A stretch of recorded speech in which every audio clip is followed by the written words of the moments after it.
사람은 누구나 화평한 삶을 원합니다. 내 삶 속에 무탈한 일들이 계속됐으면 좋겠고요. 내가 계획하던 일들이 그냥 예측대로 흘러가기를 원합니다. 혹여나 문제가 생기더라도 내가 감당할 수 있는 범위 안에서 어떤 문제나 어려움이 오기를 원합니다. 그런데 우리가 인생을 살아봐서 알지 않습니까? 인생이 그렇게 됩니까? 안 됩니다. 인생은 수많은 변수들로 채워져 있습니다. 나는 감당할 만한 어려움을 원하는데 세상은 나에게 감당치 못할 어려움을 던져줍니다. 여러 가지 무탈한 인생을 살고 싶지만 늘 삶 속에 끊임없이 장애물, 어려움, 속상함, 눈물남을 던져주는 것이 우리의 인생입니다. 내일 선거가 있지 않습니까? 이 선거가 내일 치러질 것이라고 누가 예측했습니까? 여러분, 윤석열 대통령이 언제 대통령이 된 줄 아십니까? 2022년에 됐습니다. 대통령의 임기가 5년입니다. 그러면 언제 대통령 선거를 해야 됩니까? 27년에 해야 됩니다. 근데 지금 몇 년이죠? 25년. 임기를 못 마치고 이렇게 중간에 대통령 선거를 할 거라고 누가 예측을 할 수 있겠습니까? 우리의 인생도 마찬가지입니다. 내 마음대로 컨트롤되지 않습니다. 직장에서 언젠간 내가 직장을 나가야 되겠다 알고는 있지만 갑작스럽게 퇴직 통보를 받을 줄 어떻게 합니까?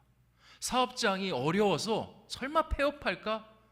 폐업하는 일이 나에게 생길 거라고 어떻게 알 수 있습니까? 건강의 문제, 착하던 내 자녀가 방황하는 문제, 이런 문제들을 어떻게 예측하고 어떻게 풀어갈 수 있습니까? 지난주에 제가 정말 좋아하는 배우 한 사람이 죽었습니다. 이 최정우라는 배우인데요. 네, 여러분도 잘 아실 것이라 생각합니다. 네, 굉장히 유쾌하고 또 굉장히 연기를 잘하는 그런 배우입니다. 왜 죽었느냐? 사인이 밝혀지진 않았습니다. 그런데 언론에서 조심스럽게 추측하는 건 평소에 공황장애, 우울증을 알아봤다라고 합니다. 이해가 되지 않습니다. 이 사람 굉장히 오랫동안 배우로서 일을 했습니다. 무명 시절도 있었고요. 자기가 좋아하는 일들을 해왔습니다. 남들이 뭐라 하든 그 일을 꿋꿋이 해왔습니다. 나름대로 인정도 받았습니다. 그리고 최근에 자신의 이름도 그렇게 드높였습니다. 너무나 잘 되지 않았습니까? 모든 것이 순탄하게 흘러가는 것 같지 않습니까? 그런데 공황장애라뇨, 우울증이라뇨. 제가 이 사람의 이야기를 좀 더 파고 들었더니 얼마 전에 구안화사가 왔다라는 겁니다. 구안화사 뭔지 아시죠? 안면 신경마비.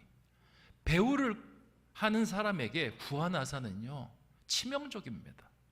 구안화사가 와서 사람들과 만날 수가 없고 사람들을 만나는 것이 대인기피증이 되다 보니까 공황장애, 우울증이 와서 그렇게 세상을 떠난 것은 아닌가라는 그런 생각을 합니다. 이런 일들이 이 배우만의 문제일까요? 아닙니다. 우리에게도 찾아올 수 있는 문제입니다. 우리 가족에게, 우리 자녀들에게, 우리 친지 부모님에게 충분히 일어날 수 있는 문제입니다. 그래서 인간은 세상 속에서 이 화평이란 단어를 손에 쥐고 살아가기가 참 어렵습니다. 화평하고 싶은데 아무리 붙잡으려고 해도 그 화평이란 단어가 우리의 손에 들어오지 않습니다. 그런데 오늘 말씀에서 화평이 너희의 손에 있을 것이다 말씀하시는 분이 있습니다. 그게 누구죠? 우리 하나님이십니다. 갈라디아서 5장 22절, 23절에 그것을 하나님께서 말씀하시고요 약속하십니다. 제가 읽어보겠습니다. 오직 성령의 열매는 사랑과 희락과 뭐죠?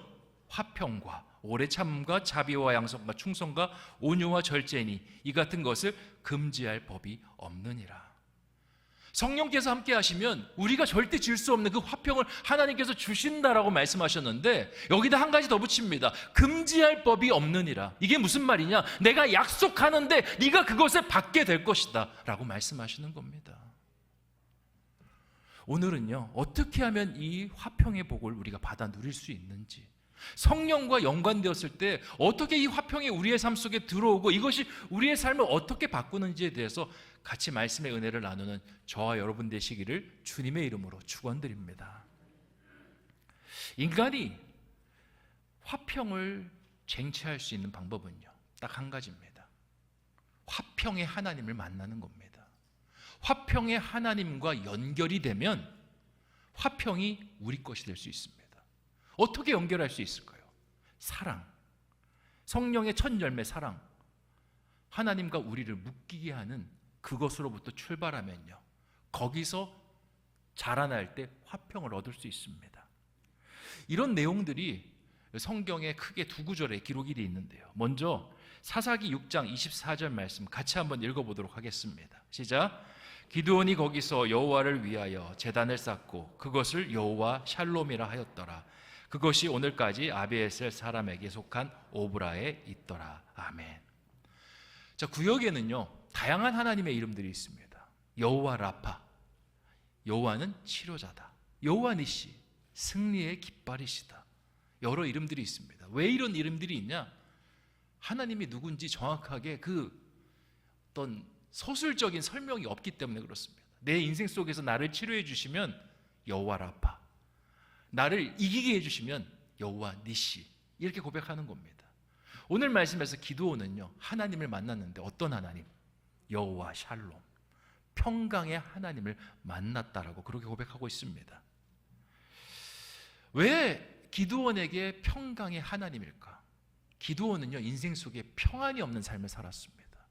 사람 자체가요 불안이 굉장히 많은 사람입니다. 이 사람마다 불안을 느끼는 정도가 다른데 어떤 사람은 조그만 일에도 마음이 막 졸입니다. 근데 어떤 사람은요 그냥 일이 벌어져도 마음이 태평합니다. 하지만 그 어떤 임계점을 넘겨버리면 사람은 누구나 불안해합니다. 근데 그 임계점이 이 기드온은 굉장히 낮은 사람이었습니다. 또 이 사람이 살던 시대가 어떤 시대였냐? 불안의 시대였습니다. 이 기드온이 있을 때 미디안이 이스라엘을 공격했는데요, 공격할 때마다 약탈을 해갑니다. 음식을 약탈해가고 가진 것을 약탈해가고, 그래서 살 수가 없습니다. 이 기드온이 하나님을 만날 때 어떨 때 만났냐? 밀을 타작을 해야 되는데요, 이걸 대놓고 못합니다. 왜냐하면 대놓고 타작하다가는 미디안 사람들이 또 와서 뺏어갈 수 있으니까. 그러니까 어떻게 하냐면 밀타작하는 기계는, 그 기구는 굉장히 큰데 포도주 타작하는 작은 틀에다가 사부사부 그렇게 밀을 타작하고 있는 겁니다. 그렇게 하고 있는데 갑자기 뒤에서 소리가 들립니다. 기드온이 어떻게 했을까요? 상상입니다. 깜짝 놀랐을 겁니다. 누구냐고? 미디안 아니냐고. 근데 하나님의 천사가 말씀하세요. 그리고는 이렇게 이야기합니다. 하나님께서 너를 큰 용사로 세우실 것이다. 지금 미디안에게 너희들이 어려움 당하고 있는데 너를 통해서 하나님께서 구원하시겠다. 큰 용사여 라고 부르십니다. 하나님이 나타나셔서 큰 용사여 불러주시면 감사합니다. 제가 큰 용사군요. 앞으로 큰일 하겠습니다. 해야 되는데요, 하나님 그런 소리 하지 마세요. 저 작은 사람입니다. 우리 집안에서 작은 사람이고 저 용사가 될 만한 사람 아니에요 라고 이야기합니다. 그리고는요 이 하나님의 천사가 기드온에게 용기를 불어넣기 위해서 기적을 많이 보여줍니다. 양털에 이슬을 적시고 또 양털만 남기고 주변에 이슬을 적시고 막 기적을 보여주는데 그 기적을 봐도요 저는 못합니다, 저는 못합니다 하던 그런 사람입니다. 근데 하나님께서 시키니까 인간이 거부할 수 있습니까? 울며 겨자 먹기 식으로 하나님과 함께 사사로서 한 발 한 발 걸어가는데 달라집니다. 왜? 하나님께서 함께 하시면서 나타난 역사가 있었기 때문에. 나는 너무나 연약한 자인데 하나님께서 나를 통해서 역사하실 때 연약하지 않은 일들이 나타나는 겁니다. 나는 세상에 감당할 수 없는 어려움들을 만났는데 하나님이 그 순간에 딱 개입하는 순간 감당할 수 있는 어려움, 그리고 지나서는 너무나 쉽게 풀려지는 어려움으로 그렇게 만나는 겁니다. 그러면서 여호와 샬롬, 내가 만난 하나님은 평강의 하나님이다 라고 고백하고요, 나중에 바뀝니다. 샬롬 여호와, 나는 평안하다. 누구 때문에? 하나님 때문에 라고 고백하는 인생이 되는 겁니다. 신약에 나타난 화평도요 마찬가지입니다. 빌립보서 4장 9절에 기록이 되어 있는데요, 같이 한번 읽어보겠습니다. 시작. 너희는 내게 배우고 받고 듣고 본 바를 행하라. 그리하면 평강의 하나님이 너희와 함께 계시리라. 아멘. 자, 이 말씀은요, 사도 바울이 했던 말씀입니다. 사도 바울이 어떤 상황에서 했냐? 기드온과 똑같은 상황이었어요. 불안한 상황입니다. 왜 불안해? 감옥에 있습니다. 로마 감옥에 갇혔을 때 쓰고 있는 책이 빌립보서입니다. 에베소서, 빌립보서, 빌레몬서, 골로새서 요 네 권의 책이 옥중서신인데요. 이 감옥에 갇혀 있었기 때문에 옥중서신이라고 합니다. 근데 감옥에 그냥 갇혀 있냐? 아닙니다. 구치소에 있습니다. 그러니까 형을 받고 복역하는 게 아니라 구치소에서 재판을 기다리고 있습니다. 우리가 이렇게 생각할 수 있습니다. 구치소면 좀 낫지 않나요? 왜요? 풀려날 수도 있잖아요. 근데 이 재판이요, 선례가 굉장히 중요합니다. 동정 범죄에서 어떤 판결이 내려졌냐, 그게 중요한데 앞에 예수님 믿다 잡힌 사람들 다 죽었습니다. 십자가형 당하고요, 그리고 사자밥이 되고요, 검투사의 칼에 그렇게 제물이 되었습니다. 그 말은 뭡니까? 곧 나도 그렇게 죽을 수 있다라는 그런 상황입니다. 그런데 사도 바울은 이 상황 속에 평안을 이야기합니다. 어떻게 이렇게 이야기할 수 있을까요? 여러분이 이 상황 속에 감옥에 갇혀 있다라면 어떻겠습니까? 저는 이 장면을 보면요, 늘 예전 모래시계 한 장면이 떠오릅니다.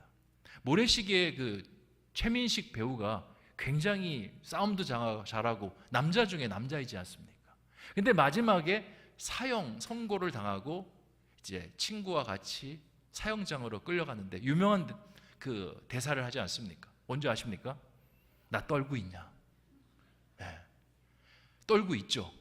손발이 덜덜덜 떨고 있죠. 왜냐하면 아무리 남자 중에 남자, 깡패로 살아와도 죽음 앞에서는 떨리는 게 인간입니다. 손을 덜덜 떨고 있는데 친구가 안 떨고 있다라고 그렇게 위안해 줍니다. 근데 떨고 있는 거죠. 떨고 있는 모습 속에서 안 떨고 있다라고 이야기하는 그 마음이 더 진하게 그 장면 속에 기억이 납니다. 사람 그렇습니다. 내일 죽을 수 있다, 내일 재판 결과 속에서 내가 잘못될 수 있다, 그 생각이 들어오면요, 마음에 평안할 수 없습니다. 그런데 바울이 이 상황 속에 평안합니다. 왜? 하나님 만났기 때문에.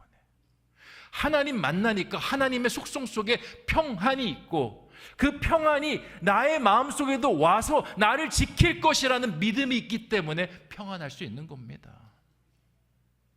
로마의 감옥에서 로마 황제가 나를 붙든다 할지라도 로마 황제보다 더 뛰어나신 분, 우리 하나님께서 나와 함께 계시기 때문에 나는 하나님의 손에 안전할 것이다 라는 마음 때문에 평안할 수 있는 겁니다.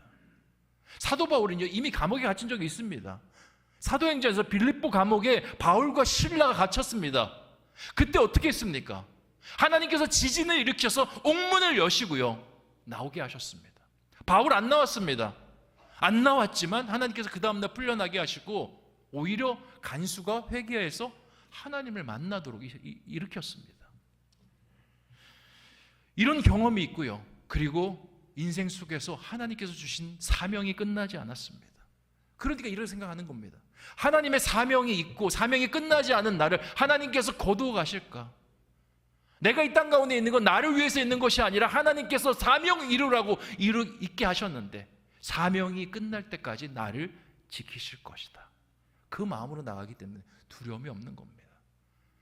혹시라도 그리 아니하실지라도, 왕이 로마의 황제가 나의 육체를 죽인다 할지라도 하나님은 나의 영혼을 살리셔서 영원한 부활의 몸을 주시고 천국으로 인도하실 것이라는 확신이 있기에 두려워하지 않는 것입니다.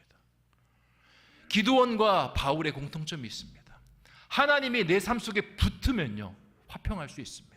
그런데 반대로 하나님과 내가 멀어지면요, 화평할 수가 없습니다.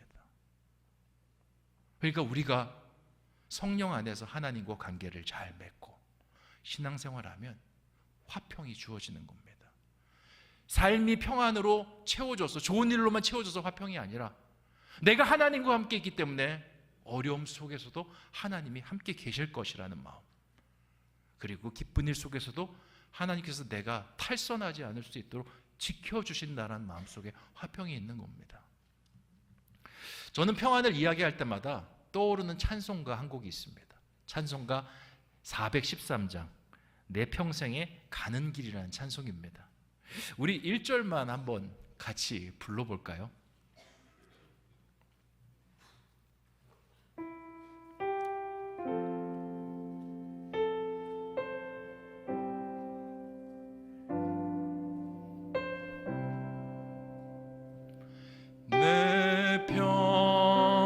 생애 가는 길 순탄하여 늘 잔잔한 것 같든지 큰 풍파로 무섭고 어렵든지 나의 영혼은 늘 편하다. 내 영혼 평안해. 내 영혼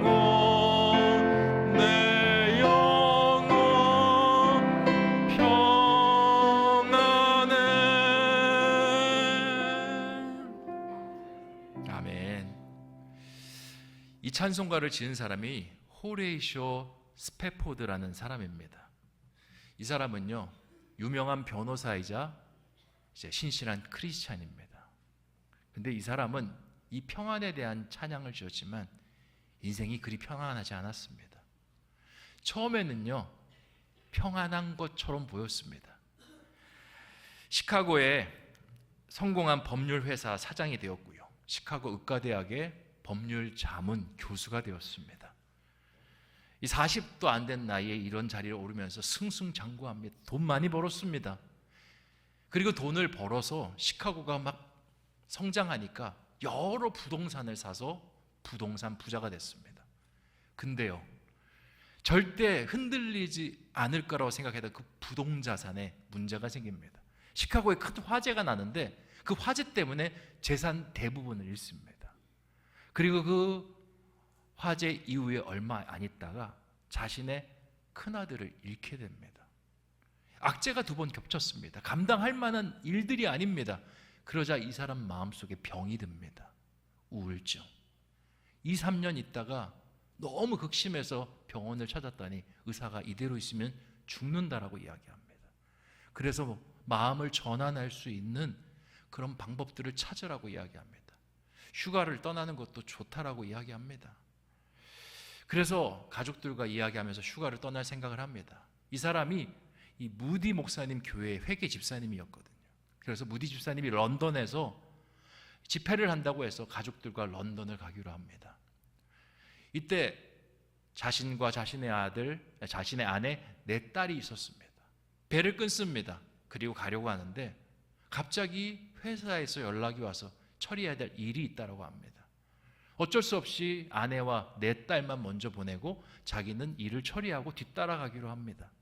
그리고는 일을 처리해 놓고 다시 짐을 싸서 가려고 하는데요, 전보가 한 통 날라옵니다. 가던 배가, 아내와 딸들이 타고 가던 배가 영국 배랑 부딪혀서 침몰했다라는 그런 이야기 듣습니다. 저기에 있는 저 꼬마 4딸 다 죽습니다. 아내만 겨우 구조가 됩니다. 전보를 받고요, 쓰러집니다. 그리고는 엉엉 웁니다. 하나님, 왜 나에게 이런 악재들만 가득하게 하십니까? 그러다가 그래도 혼자 사고를 수습하고 있는 아내가 생각이 나서 얼른 갑니다. 아내한테 갔더니요, 거의 반쯤 실성해 있습니다. 아내를 겨우 추스려서 장례를 하고요, 영국에서 미국으로 돌아옵니다. 그런데 돌아오는 길에 사고가 났던 현장을 지나가게 됩니다. 겨우 붙잡았던 마음이 녹아내리면서 둘이서 엉엉 웁니다. 손실 밑에 내려가서 하나님, 못 견디겠습니다. 이 상황을 제가 도저히 못 견디겠습니다. 저를 위로하여 주시옵소서. 두 부부가 엉엉 웁니다. 그런데 이상합니다. 속상한 마음을 가지고 우는데요, 하나님께서 두 사람의 마음을 위로하십니다. 네 딸들 내가 천국에서 품었노라 말씀하시고요, 내가 거기서 너 대신 기르겠노라 말씀하시고, 그리고 찢어지는 마음을 가진 두 사람에게 내가 너희를 위로하겠노라, 하나님께서 그 말씀을 주십니다. 그러자 이상하게 마음이 평안합니다. 그리고는 시를 한 편 작곡하게 되는데 바로 찬송가 413장입니다. 내 평생에 가는 길 순탄하여 늘 잔잔한 강 같든지 큰 풍파로 무섭고 어렵든지 나의 영혼은 늘 어떻다고요? 평안해. 내 영혼 평안해. 내 영혼 평안해. 이 찬양을 짓게 된 겁니다. 이후에 이 스페포드랑 부인은요, 하나님을 위해서 살기로 서약합니다. 그리고 가난한 사람 복음을 전하는 삶을 살고요, 하나님께서 은혜 주셔서 3명의 자녀를 주십니다. 그리고 이 찬양을 통해서 많은 사람들의 마음을 울리고 감동시키는 그러한 인생을 살게 됩니다. 우리가 사는 세상 도저히 평안을 찾아볼 수 없는 세상입니다. 누구에게나 이 스페포드 같은 일들이 벌어질 수 있습니다. 그건 하나님을 믿는 사람이든 믿지 않는 사람이든 동일합니다.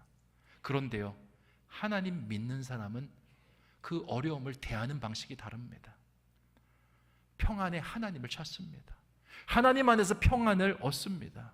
한없는 고통 속에 있지만 나의 고통을 이해하시고 나를 찾아와서 위로하시는 하나님, 4명의 딸을 다 잃어버렸지만 하나님께서 나의 마음속에 찾아오셔서 평안하다라는 기적의 말을 솟게 하시는 그런 하나님이 우리 가운데 있기 때문에 그 상황을 견뎌낼 수 있도록 하시는 것입니다. 사람이 이 화평하신 하나님을 만나게 되면요, 그의 화평을 누리는 것뿐만 아니라 화평을 전하는 사람이 됩니다. 우리가 찬송가 413장을 부르고 그의 저자의 스토리를 읽었을 때 어떻습니까? 우리의 마음이 뭉클해지지 않습니까? 어떻게 가능합니까? 그 사람이 하나님 만나서 화평을 얻은 이야기인데 왜 우리의 마음이 감동이 됩니까? 그건 하나님께서 주신 화평이 우리에게 고스란히 전달되었기 때문에 그렇습니다. 바울이 그 빌립보서에서 평강의 하나님을 이야기했을 때 바울이 느낀 평강의 하나님을 빌립보 교인들에게 전달한 겁니다. 박해와 이단의 공격 속에서 교회가 휘청휘청거리면서 바람잘 날 없는 나날들을 보내는데 바울의 편지가 그들의 마음을 잡아줍니다. 기드온도요, 자기는 그렇게 흔들리는 인생이었지만 여호와 샬롬의 하나님을 만난 다음에 이스라엘 백성들에게 그 여호와 샬롬의 하나님을 전합니다. 그랬더니 사사로 있는 40년 동안 이스라엘 백성들에게 평안이 있었다라고 기록하고 있습니다. 미디안이 이스라엘 자손 앞에 복종하여 다시는 그 머리를 들지 못하였으므로 기드온이 사는 몇 년 동안요, 40년 동안 그 땅이 평온하였더라. 이 하나님의 평온이요, 너무나 놀라운 능력을 갖고 있습니다.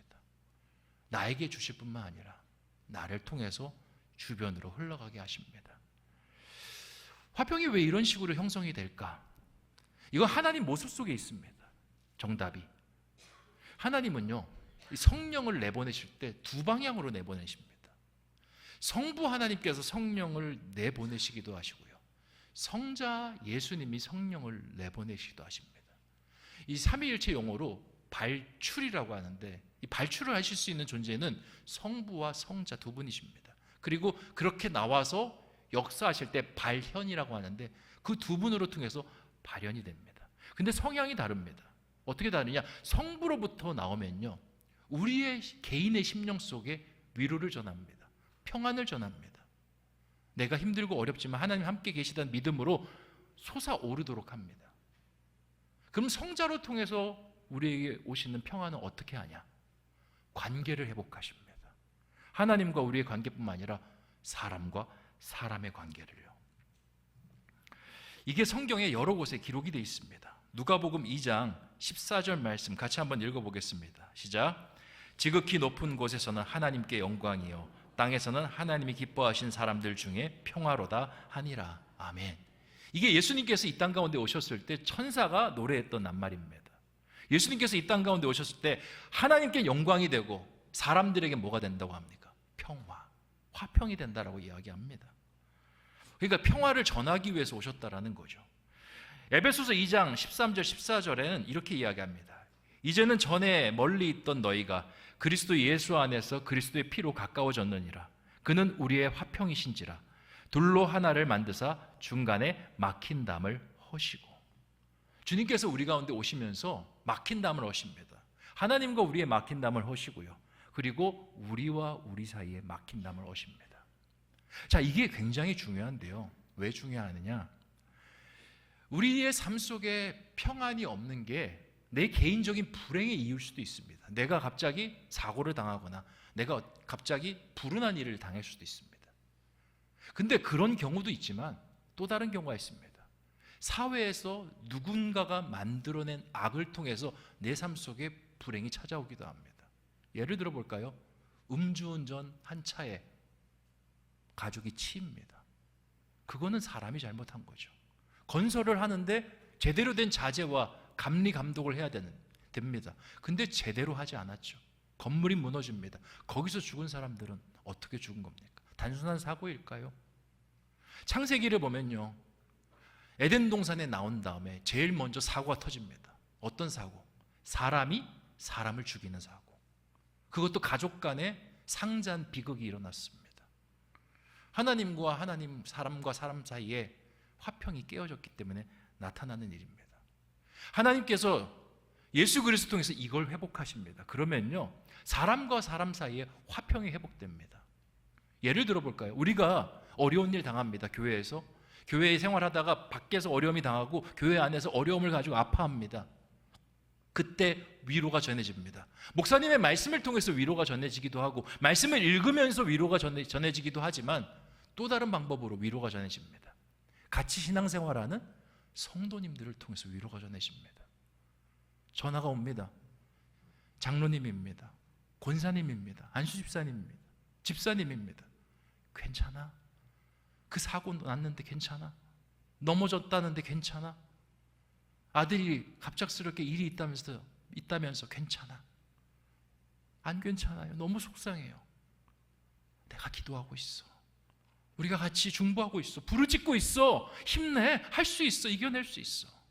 그 말이 우리의 마음속에 얼마나 위로가 되는지 모릅니다. 많은 부분에 있어서 하나님께 직접 위로를 받고 평안을 누리기도 하지만, 많은 경우에 목사님의 신방이나 성도님들의 전화나 관심을 통해서 마음이 회복되기도 합니다. 하나님께서 화평을 그런 방향으로 주십니다. 화평을 하나님을 만나면서 주시기도 하지만, 하나님께서 또한 관계를 회복하시면서 화평을 주시는 겁니다. 이렇게 화평을 주신다라는 건요, 우리가 세상 속에서 그 하나님의 그 열매 빛깔인 화평을 만들어가기 위해서는 두 방향이 회복되어야 된다는 것을 이야기합니다. 하나님과 관계가 잘 맺어져야 되고요, 그리고 이웃과 우리 주변에 있는 사람들과 관계가 잘 맺어져야 됩니다. 하나님과 관계가 잘 맺어진다는 것만으로 내 그 성령의 열매 빛깔이 바뀔 수가 없습니다. 완전히 빛깔이 바뀌려면요, 하나님과 관계가 회복되면서 동시에 사람과 사람의 관계가 회복돼야 되는 겁니다. 그래야 화평이 우리 가운데 있고요, 우리 주변 가운데 있습니다. 사람이 그렇습니다. 내가 화평하지 못할 때가 있습니다. 그러면 다른 사람을 통해서 화평을 받습니다. 근데 내가 화평할 때가 있습니다. 하나님께서 혼자만 화평을 누리라는 것이 아닙니다. 네가 화평에 있으니 화평하지 못한 자들을 돌보라고 하나님께서 그렇게 하시는 겁니다. 성령의 열매가 완전히 맺혀지기 위해서는 바로 그 두 방향이 필요한 것입니다. 말씀을 정리하겠습니다. 오늘은 성령의 새로운 빛깔인 화평에 대해서 말하고 있습니다. 어떻게 하면 화평할 수 있을까요? 첫 번째 단추, 하나님과 잘 맺어지는 겁니다. 하나님의 화평이 잘 맺어짐을 통해서 우리의 화평이 되는 겁니다. 그리고 두 번째, 하나님과 화평했으면 사람과 사람 사이에 화평을 이루는 겁니다. 나만 화평을 받아 누리라고 주시는 것이 아니라 화평을 나누라고, 전하라고, 호레이쇼 스태포드처럼, 바울처럼, 기도원처럼 우리 신성의 교우들이 그런 멋진 성령의 열매를 맺어가는 그런 참 성도가 되시기를 주님의 이름으로 축원드립니다. 기도하겠습니다. 좋으신 아버지 하나님, 오늘 성령의 세 번째 열매의 빛깔인 화평에 대해서 말씀을 나누게 하시니 참으로 감사합니다. 어떻게 하면 우리의 삶 속에 화평이 들어올 수 있는지, 들어온 다음에 어떤 변화가 우리 삶과 우리 주변 가운데 나타날 수 있는지에 대해 생각해 봤습니다. 하나님과 연결되고 그 연결이 돈독해지면 하나님의 화평이 우리에게 전가됩니다. 전가된 화평이 또한 우리 삶 속에 충만해질 때, 그리고 하나님의 말씀을 따라 꾸준히 따르며 나아갈 때 그 화평은 주변을 물들이기 시작합니다. 열매라는 그렇지 않습니까? 땅에 떨어지면 열매 그대로 있는 것이 아니라 주변을 채우면서 30배, 60배, 100배의 결실이 됩니다. 우리 신성의 성도님들이 이 화평의 열매를 맺게 하여 주시옵소서. 인생이 참 어렵고 내 마음대로 되지 않고 변수로 채워져 있지만 주님 계시기에 난 화평합니다. 주님 계시기에 내가 어떤 상황이든 감내하며 나아갈 수 있나이다 고백하는 사람 되게 하여 주시고, 우리 주변에 아파하는 지체들, 속상해하는 지체들, 눈물 흘리는 지체들이 있습니다. 그들을 향해서 화평을 전하는 사람 되게 하여 주시옵소서. 많이 힘들지, 많이 속상하지, 기도하고 있어, 내가 같이 응원하고 있어. 그 말이 우리 공동체를 힘있게 하고 화평으로 일으켜 세우는 복된 말들, 복된 공동체 될 수 있도록 주여 인도하여 주시옵소서. 감사를 드리오며 모든 말씀 예수님의 이름으로 기도하옵나이다. 아멘.